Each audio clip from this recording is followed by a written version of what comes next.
Also, just for those who aren't aware, when we look at an ingredients list, it goes from, the biggest contributors to the ingredients to the least. So carbonated water is the first ingredient, therefore makes up the most of it. And then sugar's the second ingredient. Wean them off the shit and make them eat healthy food. And then eventually, it's probably like any recovering drug addict, they eventually get used to not being on the high. And they stop getting that little... So sugar stimulates insulin, which is then what drives blood sugar unstabilization. Dysregulation is the word. But causing like peaks and drops in our blood glucose and therefore our mood and behaviour.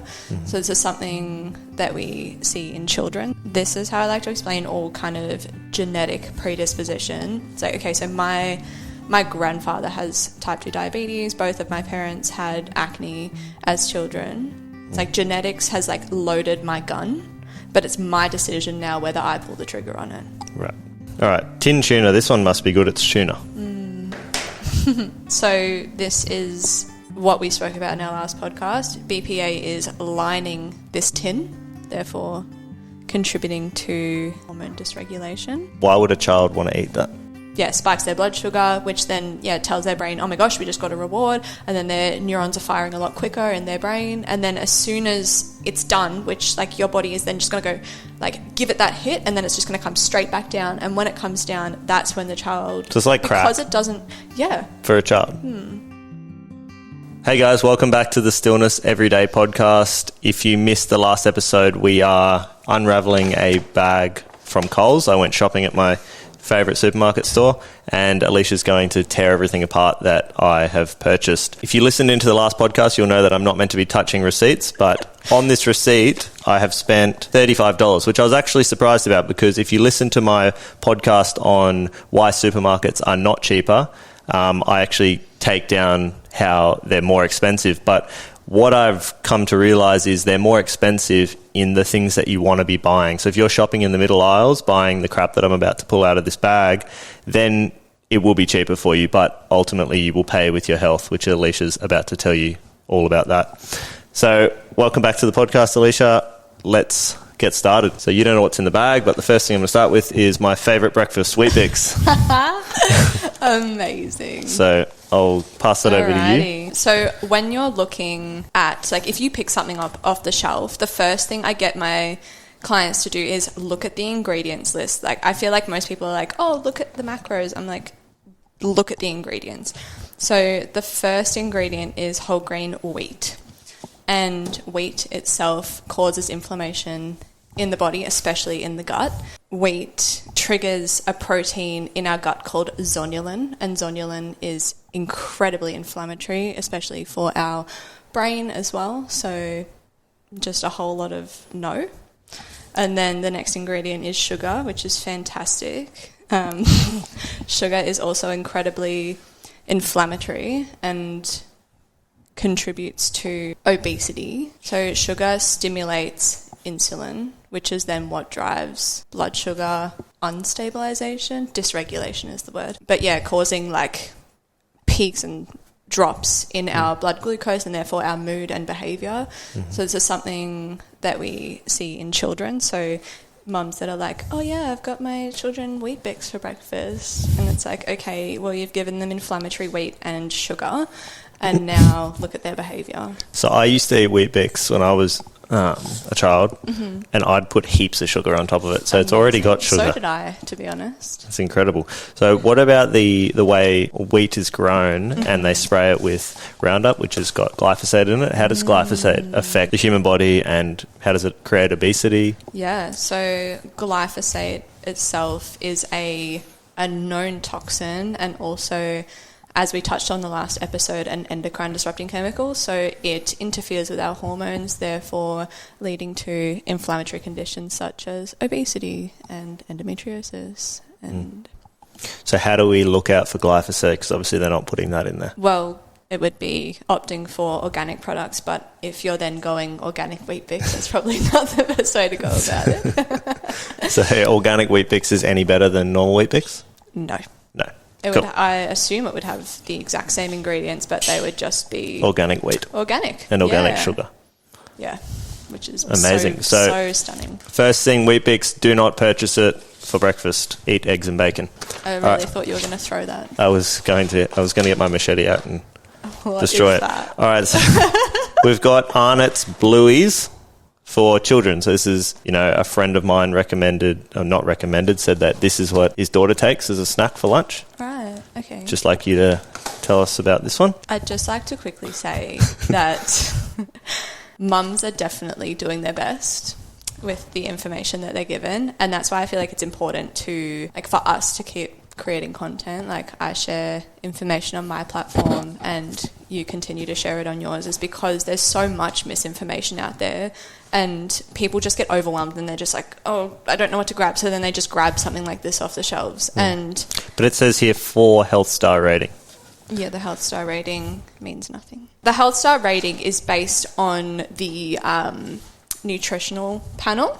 So the one that's it's energy, dietary fiber ratio, and then it just goes off a bunch of other things. It's this is pure fiber, but as we just explained, it's not good garbage. fiber. Yeah. Right. So what if you're a child consuming this, what would you be concerned about? I probably wouldn't be concerned as a child. No, as a mother. The first ingredient is wheat flour, and we just unpacked wheat in this. And then the next ingredient is vegetable oil. So just an inflammation bomb. So vegetable oil, signals more inflammatory cascades in our body, and inflammation therefore downregulates our detoxification pathways, and therefore we're constipated, not sweating, breaking out in acne. That's another thing that we're seeing a lot more in children and in other people is acne, and our gut and our skin also have a bidirectional relationship. So our skin impacts our gut and our gut impacts our skin. So if you have dysbiosis, which is a imbalance of good and bad bacteria in your gut from eating things like this and not nourishing your gut with beautiful food from the earth, and then you're constipated, so you are keeping all those toxins in your gut and in your body, it then recirculates in your system, and when you're not detoxifying, those toxins just go to other parts of your body, so then that leaches out in your skin and you get pimples and you get acne. Is that passed on, if your parents had acne, you've probably got acne, or can you bypass that? Can you avoid it as a teenager? This is how I like to explain all kind of genetic predisposition. It's okay, so my grandfather has type 2 diabetes. Both of my parents had acne as children. It's genetics has loaded my gun, but it's my decision now whether I pull the trigger on it. Right. So I have these risk factors, but none of them are going to happen because I'm not going to allow it to happen. Right. So when I was a teenager, I just consumed custard donuts, sausages, that was just my diet, was garbage, and I had cystic acne all over my chest, all over my back, all over cheeks, forehead, everywhere. There wasn't a part of my body that wasn't plagued with pussy acne. And then the doctor was like, oh, you should just go on the pill. I was like, fantastic. This was me at 13, 14 years old. Had no idea what I was getting myself into. And then it just all went away. So I was like, sweet, don't have to worry. Still just fed myself garbage. And that's the thing, because, and this is it as well, it's blocking our normal hormonal fluctuations. So the rise and fall of estrogen, the rise and fall of progesterone and testosterone within a woman's body, you're not getting. So these hormones modulate how our skin reacts and functions. So at different stages of your cycle, your pores might be smaller or bigger. You might produce more or less oil. So as after you ovulate and you go into your luteal phase of your cycle, your pores open more, you have more oil production, and you're producing less elastin and collagen. So therefore, you're going to get a few spots here and there. But then when you're on the pill, it's just flatlining the whole time. So you're not getting those beautiful normal fluctuations. Sidestepped a bit there. All that was coming to me while you were talking about having cystic acne when you're a teenager. I've read Callan Krause from Corrective Culture posted a lunchbox like a couple months ago, and he said something like he was thinking about that, like, poor girl's going to grow up and have really bad acne, and it's going to be embarrassing for them when they're in school. Was it embarrassing for you having that acne? Like, were you embarrassed all the time? It was. I definitely just caked myself with my face with the most amount of makeup ever, which then probably just made it worse, because then you're just putting makeup and other crap into your pores that then is creating more pus and more... Yeah, but I was definitely very insecure. I was not confident at all. And... So I think as a parent to consider, like, sure, maybe you can, you know, when they get older, like you became a nutritionist, you learned about health, you healed yourself. But to think about the effects that feeding your child that poor diet is going to have on them interacting with other children, because they'll be insecure about, you know, their skin condition. What effect, you said makeup made things worse, or what effect does makeup have on your skin? I know we're kind of detouring from the Coles bag, but... So yeah, makeup itself, as we kind of touched on as well in the last podcast, contains just like a plethora of chemicals that are not only going to disrupt our hormones because our skin then just absorbs that, but it also clogs our pores. So our natural oil production that just wants to like flow and just have a good time nourishing your face is just clogged. And then once it's clogged, you get like ingrown hairs and like pus tries to come out, and it's just like a whole lot of yuck for your skin, unfortunately. We might do another episode on makeup, because I've got heaps to get through here. Bought lots of stuff. Yes. So up and goes. Yeah. These are common, like, in the morning for kids. I know, because we used to get them all the time at boarding school, which is great. What do you reckon? Liquid breakfast. Where is... Okay. It's a 4-star rating as well. It is a 4-star rating because the first ingredient is water. So therefore it's like, oh, okay, sweet. This has sunflower and canola oil in it, which is fantastic. We've got penetration. There's more wheat, processed corn, cane sugar, and I don't even know like the percentage of sugar. Where are we? I could probably break that down. Okay, so in one of these, just one, there is 16 grams of sugar, and then so a teaspoon of sugar is 4 grams, so 4, 8, 12, 16. That's 4 teaspoons of sugar that you're then just slurping. Yummy. And then it has added fructose to it as well, which is stunning. What's that? Fructose is an even more accessible sugar that's just more highly processed, that goes straight into your bloodstream. So just people being like super wired after you have one. So you have a really like high spike as a child. So if you had Weet-Bix for breakfast and then an up and go and you went to school, do you reckon you'd be sitting in a classroom and paying attention? Yeah. I was going to say something, but I feel like it'll be too controversial. We like controversy. Yeah, it definitely would disrupt mood, focus, memory, cognition. It's just like everything we want to optimize in a child, it's just going to disturb. Right. All right. Tin tuna. This one must be good. It's tuna. So this is what we spoke about in our last podcast. BPA is lining this tin, therefore contributing to hormone dysregulation. So it's got vegetable oil in it, but it's also just regular tuna. And tuna is just by itself quite a big contributor to immune dysregulation and like allergies, eczema, dermatitis, those kind of things. So we're seeing like never seen before levels of like food allergies, intolerances and other just reactions in children. And that's, just... so that's because of tuna? Oh, mass-produced. Not like just tuna, but it is a contributor to it, Right. So vegetable oil, mass-produced tuna. Yeah, like there'd it's be not wild microplastics in tuna. BPA. That would be wild caught. Yeah, and also microplastics, sorry. And the BPA. Yeah. Amazing. But all of these are just... like convenience at the end of the day. These are nice little snacks. And they're vegan. Are they? Yeah. Okay, that's stunning. So, Oreo choc split, vegan. I feel like the ingredients of all of these are the exact same. It's wheat flour, sugar, vegetable oil. Right. With like just an inflammatory bomb. Okay, like so all of them anything are the that's- exact same. Good. I'm glad I spent heaps of Money on the exact same on things. the exact same thing. Yeah. Good. Lee snacks.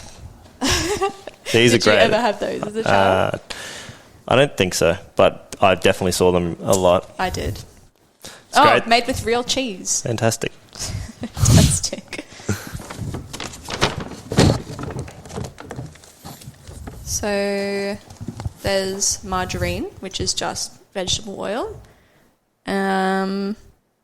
Preservatives, vegetable fats and oils, sugar. What do they do to keep Wait. the cheese okay in that? Because surely cheese should stay in the fridge. Okay, wait, so cheese spread, and then it's got vegetable oils. The vegetable oils keep everything because they just never really go off or do anything because they're so highly processed. Right. I guess oil keeps things. Yeah, and there's preservatives. These, I suppose, have the exact same thing as what you're saying. I feel like that would just be wheat flour, surely. Flour, extract from barley. Emulsifier. Emulsifier. Kind of.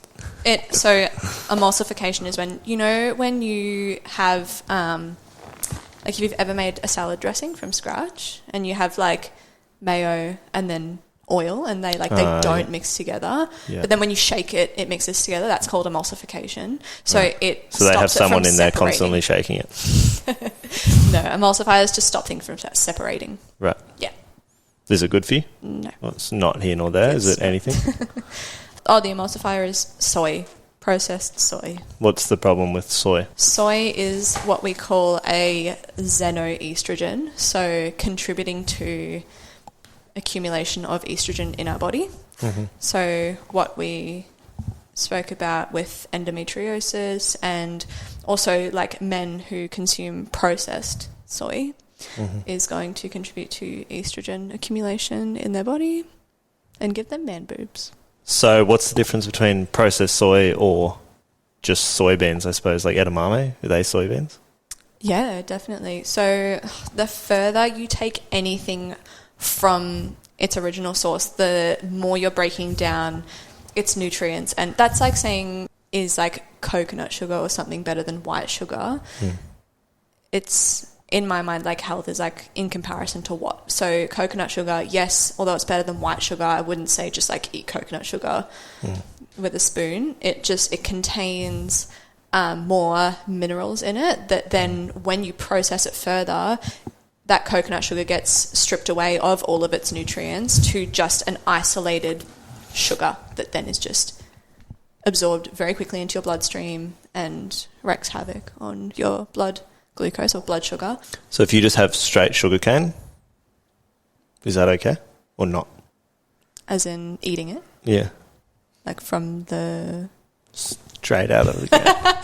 See, this is the thing as well. Like when you have...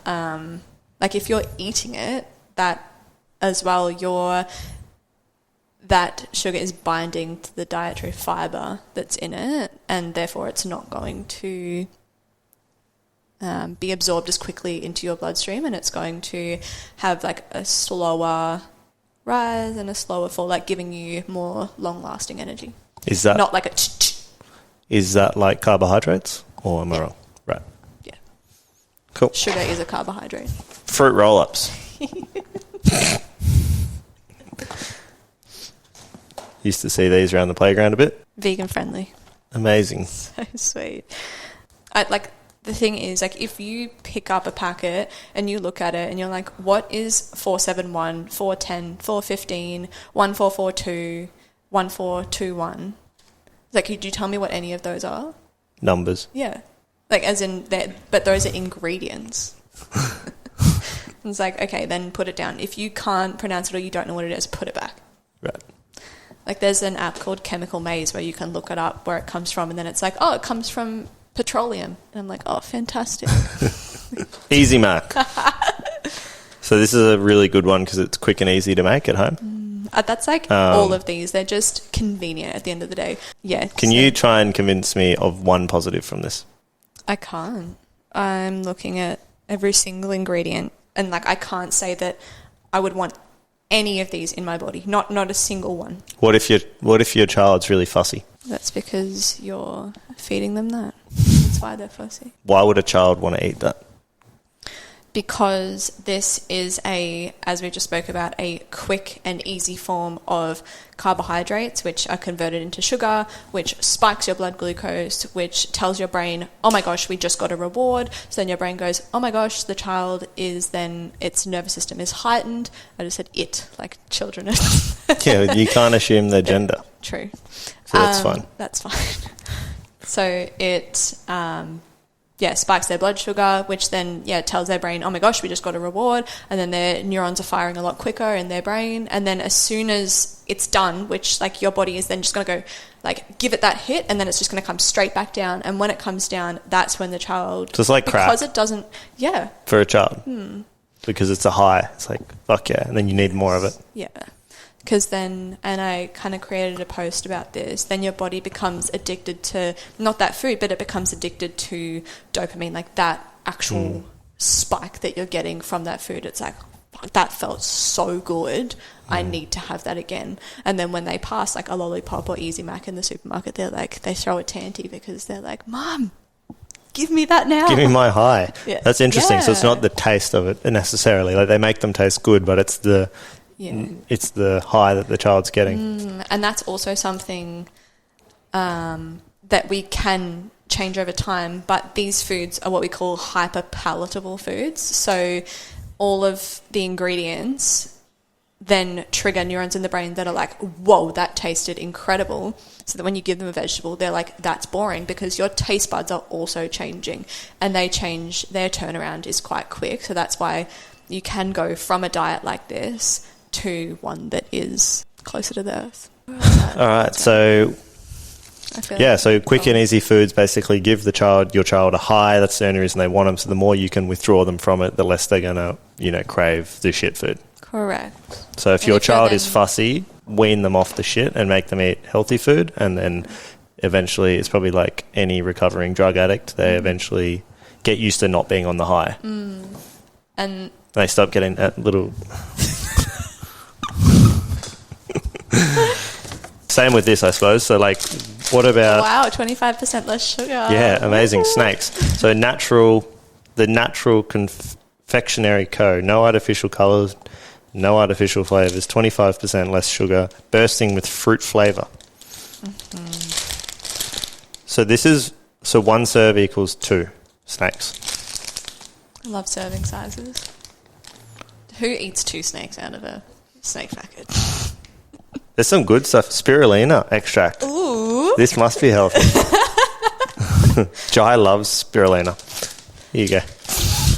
So, when that would be like the green colour in that. Right, that's nice. Yeah, which is really sweet. So when a child's like not feeling well and they need like a sugar fix and you give them a snake, what do you reckon? Is that good for them? Just to make them feel better if they're sick. So if they're sick, sugar driving inflammation, then inflammation causes sickness. It's like, okay, are you just trying to make your child more sick? Like what are you trying to do? Right. So it wouldn't be temporary relief for them? Not at all. That would only make their mood worse, their behaviour worse, their like nervous system just absolutely shot. And when they're trying to heal their body, you're just shutting off and contributing to inflammation that then is driving down our immune response. So it's like we want to upregulate our immune function when we're sick. We want to stay away from things that would feed that. So if you're on a walk and you just need a quick fix of sugar and mum whips out a little treaty for you. If you want a quick fix while you're on a walk, bring some fruit with you. Is it better than the one serving us 2 snakes? Yeah. Bless. All right, my favourite one is the V, because one of my good friends has one for breakfast. Because love you, Miles. So this one's for you, Miles. Talk us through the can of V. So V, I'm not sure why people consume this. This is a can which contains BPA, so therefore is contributing to obesity.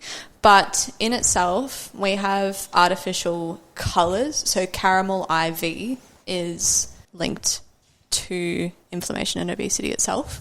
Carbonated water, great. Sugar is the second ingredient. So also, just for those who aren't aware, when we look at an ingredients list, it goes from, the biggest contributors to the ingredients to the least. So carbonated water is the first ingredient, therefore makes up the most of it. And then sugar is the second ingredient.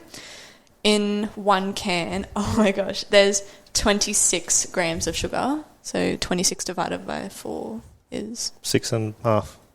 That's how many like teaspoons of sugar are just in this like teeny tiny can. And 6.5 teaspoons or tablespoons? Teaspoons. We have caffeine. So not only are we having caffeine, but we're also having sugar paired with caffeine. So you are not only messing up your blood glucose because you're not pairing it with, you might be pairing it with food, but if you are just having this on an empty stomach with nothing else, you are just going to get an extremely high spike in blood sugar or blood glucose that is going to tell your brain, oh my God, we're wired. And then you're pairing it with caffeine that's just going to dysregulate your nervous system further and just contribute to this wired nervous system state.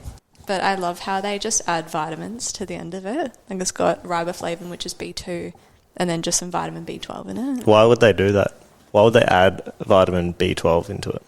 Because then when you look on the back of this and it says composition information and you go, oh my gosh, I'm getting 1.4 micrograms of B12, I'm getting some inositol, I'm getting some niacin, riboflavin. It's just good marketing. But would you be getting it? Well, that's the thing as well. So sugar, which is basically just what this is, it's just sugar, creates dysbiosis in our gut, so bad bacterial growth.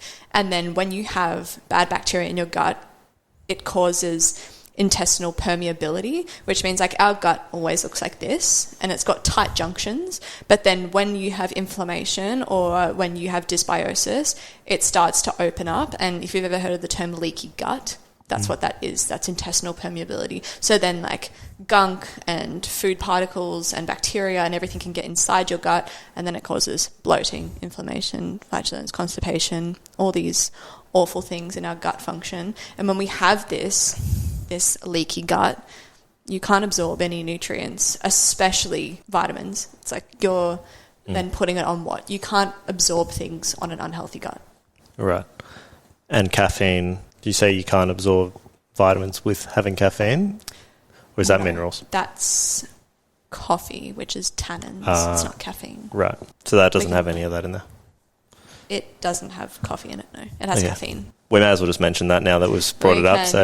You shouldn't drink coffee with your meals? Yes. Because so coffee contains what's called tannins, and this is found in black tea as well as coffee, and this binds to minerals, particularly of concern iron in our body, and so binding to it and then drawing it out of our body, so we can't then utilize it as we should for energy, brain production, neuron production in our brain.